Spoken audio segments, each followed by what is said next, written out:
One of the questions I get asked all the time in my leadership seminars is to do with ego, both the inside the leader him or herself, and also the egos inside and from the employees. And for example, just last week, one of my students asked me, Coach Michael I'm beginning to notice there are all these egos being thrown around.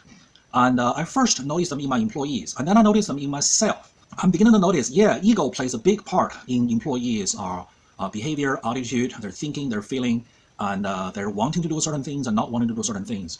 And then after I started noticing them in my employees, I used one of the philosophies that you helped me to realize, which is before I accuse anyone of anything, I should look in the mirror and see if I'm not doing it, or make sure I'm not doing that myself.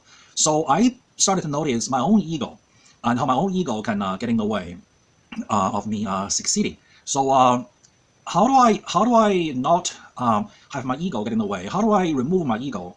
And how do I remove the ego from my employees? Well, that is a very, very high quality question. And I love questions, and especially high quality questions. So in this coaching video, I will be addressing ego inside of yourself, you the leader. In the next coaching video, I will be addressing the issue of how do you help your employees when their ego is in the way. All right. So so there's this common misperception or common teaching out there, which is, hey, your ego is getting in the way. So don't be so egotistic. Stop being so egotistic. All right. Cut your ego out. Well, that is not practical at all. All right. That is as practical as realistic as in saying, we're going to take you to Fairbanks, Alaska in January. And now we're going to throw you outside into the open, right? Wearing nothing but t-shirt. And then tell you, don't feel cold. Darn it. It's minus 1,000,000 degrees out there and 10 feet of snow. And you telling me to not to feel cold? Or we take you to Phoenix, Arizona in August, when it's 120 degrees outside Fahrenheit or 40 degrees Celsius, all right? And then we tell you to stand on the driveway, which is so hot you can cook, all right? And then tell you not to feel hot. That is not practical. That is not realistic. That is like saying, well, the aircraft came down, right? It's not my fault. It's gravity. Only if gravity didn't exist. See, this is the fault of gravity. Gravity needs to go. Gravity needs to disappear. See, that kind of thinking is not realistic. Ego is part of nature. It's part of human being. Everybody has ego. Nobody does not have any ego, right? So it's not helpful to think and to demand other people and yourself to be not egotistic. Ego exists, just like when you feel hot or when you feel cold, or gravity exists. Ego exists. It's how do you utilize your ego. Just like gravity, okay? We built an airplane 747 that can carry lots and lots of passengers or cargo and fly across the ocean and deliver humans and cargoes and all that. We did not make gravity go away. We did not change reality. We did not change the laws of physics. We utilized laws of physics. We gained a better understanding of laws of physics. That's how we were able to engineer an airplane. Same thing with your ego. Learn to utilize your ego for your benefit, right? So the way to utilize your ego is to focus on your long-term goals. What do you want in the long term? 10, 20, 30, 40, 50, 60, 70 years. And not to focus on learning, teaching advice that may sound harsh to your ear. Not to focus on how certain things you need to do, you have to do, but they're unpleasant or they don't make you feel good. Okay. If you look back in human history, by the way, studying history is essential for your success as a leader. If you study human history, if you look at all the successful people, people who built a bridge, people who built a tall building, people who invented the airplane, people who accomplished major tasks, monumental tasks, they all had a big ego. Okay, it's the ego who drove them to success. Now, let's look at people who amounted nothing, right? They just lived a simple life and they never did anything. They never say anything. Well, they also did it because of their ego. Their ego is to protect themselves from failure, from saying anything wrong in public. So it is also their ego that's causing them to not succeed and not doing anything in life.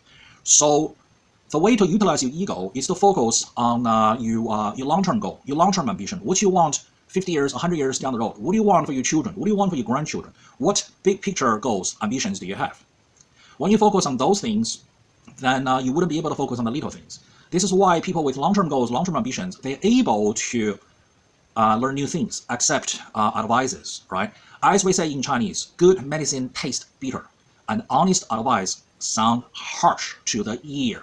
So if your ego is focused on the short term, how I feel, this advice sounds harsh to my ear, and this piece of teaching is hurting my feelings. Well, if I did that, and I may look stupid, I may look like whatever. Now, if you focus on your short-term ego and your immediate short-term ego, you will just do all the wrong things. So, well, since you have an ego anyway, you might as well just utilize it and turn it to your favor instead of having your ego getting in your way and preventing you from succeeding, from achieving your goals, right? So, focus on your long-term goals, okay? Put your ego to use for you as opposed to having your ego working against you.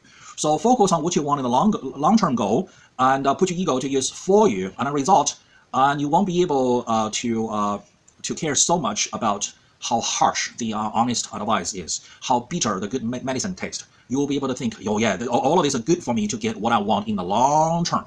So focus on the long term, put your ego to use for you. That's how you utilize ego, okay? You cannot make ego disappear. It's part of your nature. It's like how you have the ability to feel cold or feel hot, right? It's like gravity. It exists. It's part of nature. To demand yourself to make ego disappear is as realistic as demanding gravity to disappear. All right?